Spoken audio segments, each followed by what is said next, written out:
Hi friends, मैं जयपाल सिंह स्वागत करता हूँ अपने एग्जाम इंडिया यूट्यूब चैनल पे। आज हम बात कर रहे हैं अपने मेंसुरेशन थ्योरी की। तो मेंसुरेशन थ्योरी के हम क्वेश्चन करते हैं। देखो, इससे पहले हमने मेंसुरेशन थ्योरी के काफी क्वेश्चन कर लिए हैं। आज भी हमारा लेक्चर होगा जो मेंसुरेशन थ्योरी के क्वेश्चनों के ऊपर ही होगा। ये वो क्वेश्चन होंगे जो आपके आने वाले एग्जाम के लिए ज्यादा यूजफुल रहेंगे।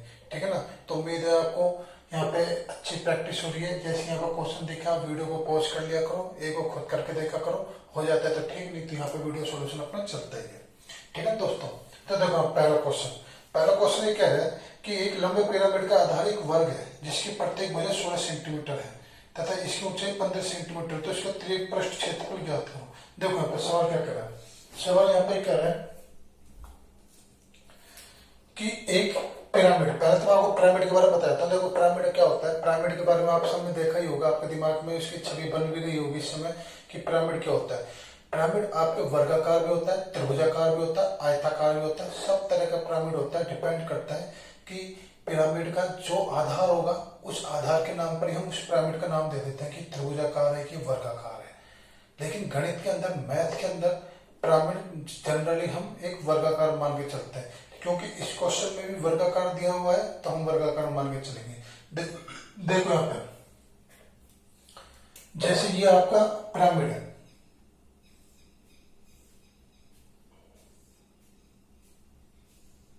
ये पिरामिड है,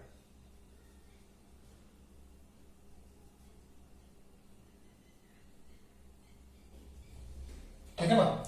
अब देखो यहाँ पे, ये आपका पिरामिड है। अब इसमें क्या रहा है कि ये पिरामिड की ये वाली भुजा कितनी है आपकी 16, ठीक है ना।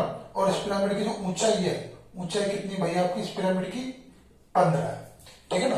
अब आपसे पूछ रहे हैं इस पिरामिड का तिर्यक पृष्ठ क्षेत्रफल ज्ञात करो। तो देखो आपसे पूछ रहे हैं तिर्यक पृष्ठ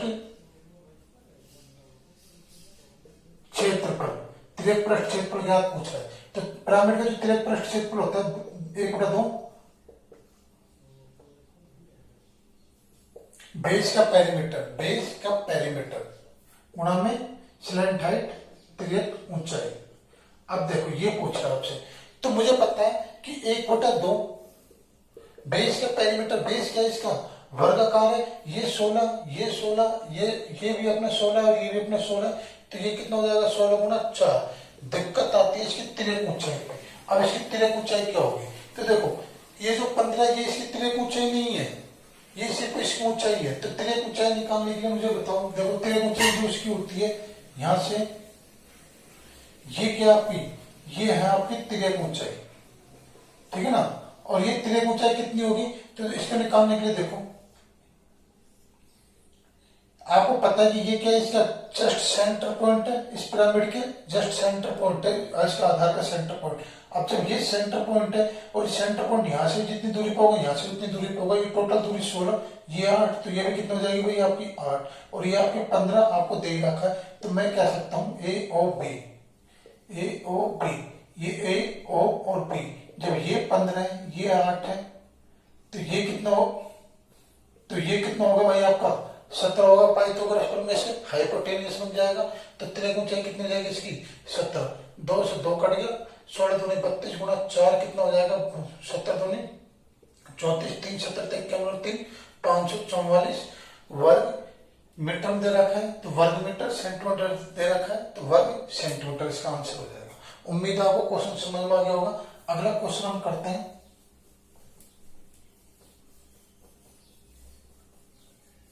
देखो अगला क्वेश्चन है आपका 206।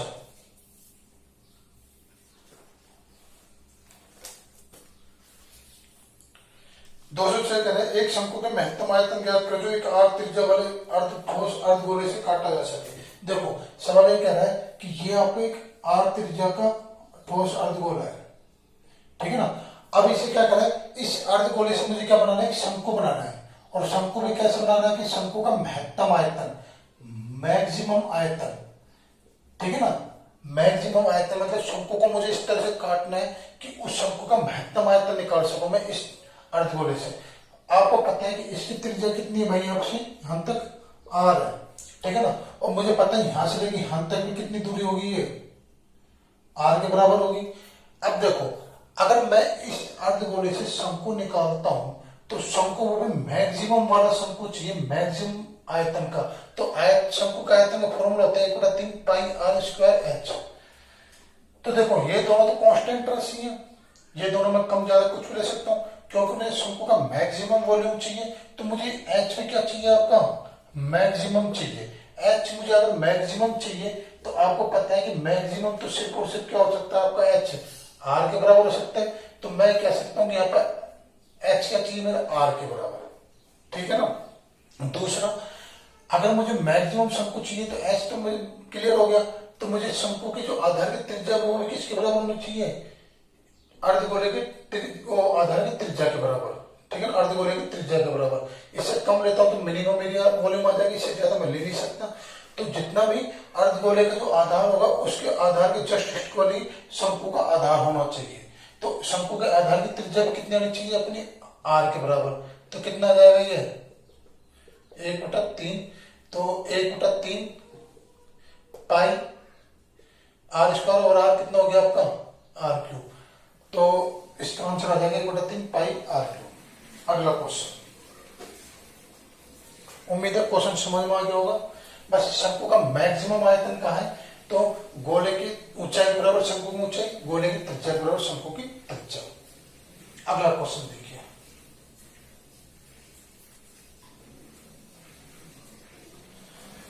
अगला क्वेश्चन 215।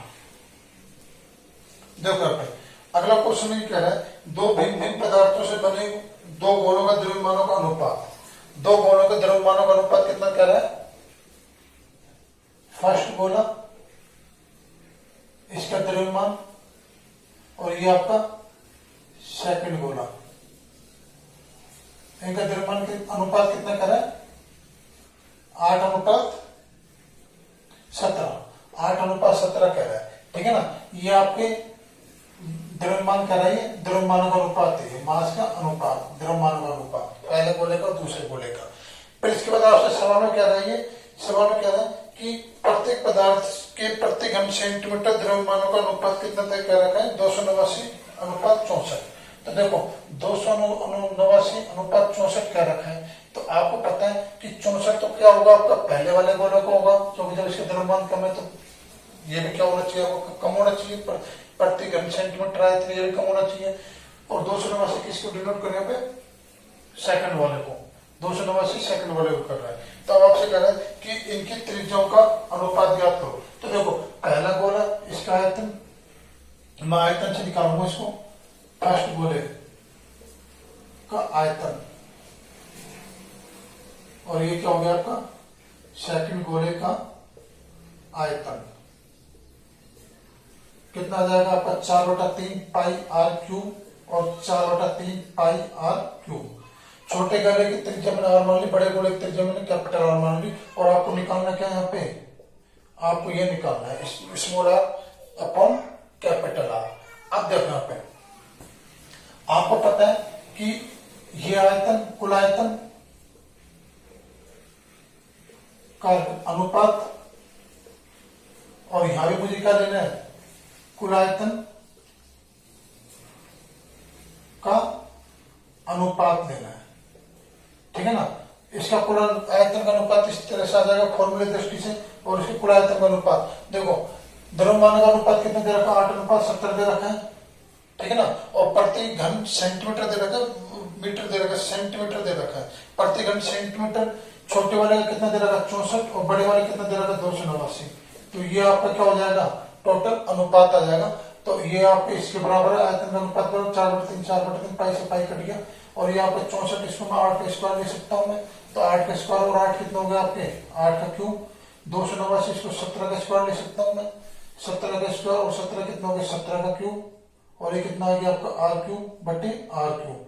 रूट क्यूब ले लो आप, तो आर बटे आर बराबर कितना आ जाएगा, 8:17 आ जाएगा। ये क्या आपका आंसर है। ठीक है ना। अगला क्वेश्चन, उम्मीद आपको समझ में आ गया होगा।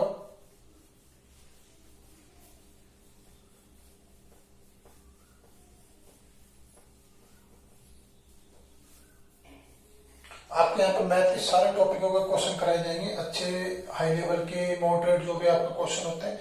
तो अगर आप अपने मैथ की ऑनलाइन प्रैक्टिस करना चाहते हैं, और आपको पता है आजकल कंपटीशन में सारा खेल टाइम का रह गया है, नॉलेज का नहीं है। नॉलेज सबको रहती है, बस टाइम का रहता है। और टाइम भी आप जब बचा सकते हो मैथ के क्वेश्चनों में, जब आप मैथ की अच्छी तरह से प्रैक्टिस करो। तो मैथ के क्वेश्चन में प्रैक्टिस करोगे, सारी चीजें आपको अगर टिप्स करेंगी तो आपको पेपर में ज्यादा सोचने की जरूरत नहीं पड़ती। सवाल देखकर तुरंत आंसर निकाल सकते हो, तुरंत आपका पेन चलने लग जाएगा, ठीक है ना। लेकिन वो तभी संभव है जब आप प्रैक्टिस करो। और यहाँ पे आपको मैथ के सारे क्वेश्चनों की प्रैक्टिस की जाएगी, सारे टॉपिकों की। तो आप इस यूट्यूब चैनल को सब्सक्राइब कर सकते हो। और कमेंट जरूर किया करो, अच्छा बुरा जो भी आपको लगे कमेंट जरूर किया करो, ठीक है ना। अगला क्वेश्चन देखो, 221 227।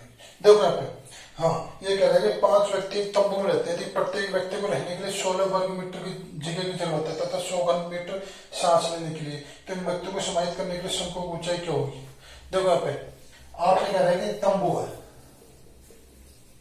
ठीक है ना। अब डिपेंड करता है कि तंबू, तो भाई ये तंबू किस टाइप का है? वर्गाकार तंबू है, आयताकार तंबू है, त्रिभुजाकार है, किस टाइप का तंबू है, ठीक है ना। तंबू का जैसा आधार होगा उसी टाइप का तंबू हो जाएगा, और उसके आधार पर इसके फॉर्मूले चेंज रहते हैं। लेकिन सवाल में आपको साफ साफ बोल दिया लास्ट में कि ये तंबू किस टाइप का है भाई, आपका ये शंकु टाइप का है। अब शंकु टाइप का, तो अब आपको ज्यादा दिक्कत नहीं आएगी। तो देखो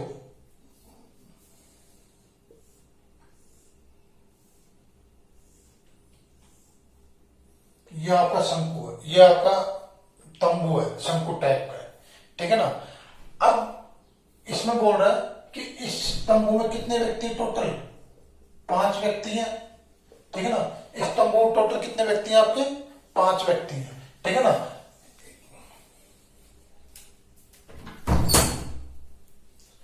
अब देखो आप इस तंबू में आपके टोटल 5 व्यक्ति हैं। अब 5 व्यक्ति, तो इसमें कह रहा है कि जो प्रत्येक व्यक्ति है, प्रत्येक व्यक्ति कितनी जगह घेर रहा है? 16 मीटर स्क्वायर की जगह घेर रहा है प्रत्येक व्यक्ति, ठीक है ना। और प्रत्येक व्यक्ति सांस लेने के लिए, सांस लेने के लिए कितनी जगह ले रहा है? प्रत्येक व्यक्ति सांस लेने के लिए 100 घन मीटर, 100 मीटर क्यूब ये। अब देखो यहाँ पे मुझे बताओ, इस तंबू में हर जगह अपनी हवाई हवाई सांस लेगा। अब सांस लेगा तो मतलब इस तंबू में जितना हवा का आयतन है वही इस शंकु का आयतन होगा। तो देखो एक व्यक्ति 100 मीटर क्यूब सांस लेने के लिए लेता है, तो टोटल व्यक्तियों का कितना हो जाएगा? 5 गुना 100। तो अब मेरे को बताओ कुल आयतन कितना हो जाएगा इसका? कुल आयतन तो एक व्यक्ति के लिए 100 है सांस लेने के लिए, तो 5 के लिए कितना हो जाएगा? 5 गुना 100। दूसरा आपको पता है कि शंकु है, तो कोफिशिएंट शंकु का आयतन कितना होता है? 1/3 पाई आर स्क्वायर एच होता है। तो कोफिशिएंट में तो आपका 1/3 चलेगा 1/3। अगर ये वर्गाकार होता तो आप 1/2 लेते, क्योंकि शंकु टाइप में तो 1/3 लोगे। अब आपको पता है 1/3। अब यहाँ भी आपको आयतन लेना है, कुल आयतन। और आपको पता है आयतन हमेशा किस में लेते हो आप? आयतन हमेशा लेते हो आप मीटर क्यूब में।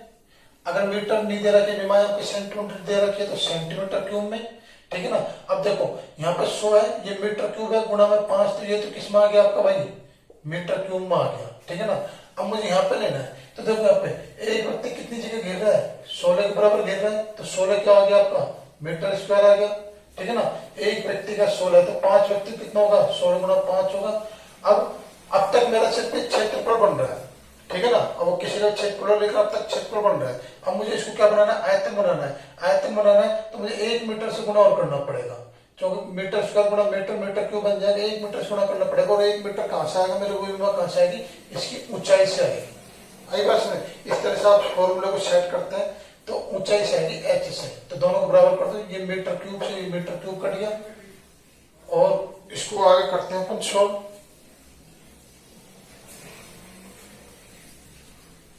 देखो यहाँ पर 100 गुना 5 से 5 कट गया, तो h बराबर आ जाएगा अपना 300/16।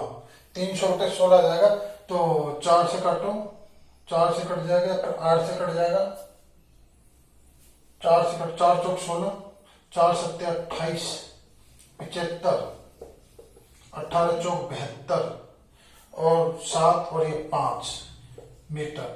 तो हम ये कह सकते हैं कि इसकी तंबू की जो ऊंचाई है, संपूर्ण की ऊंचाई कितनी होनी चाहिए आपके 18.75। इस तरह से हमारे यहाँ आंसर आ गया। उम्मीद है क्वेश्चन समझ में आ गया होगा। क्वेश्चन अच्छे लगते हैं तो वीडियो को सबको चैनल को सब्सक्राइब करना। बाकी भी आगे भी हम आपको इसी तरह से प्रैक्टिस कराई जाएगी, ठीक है ना। ओके दोस्तों, बाय, जय हिंद।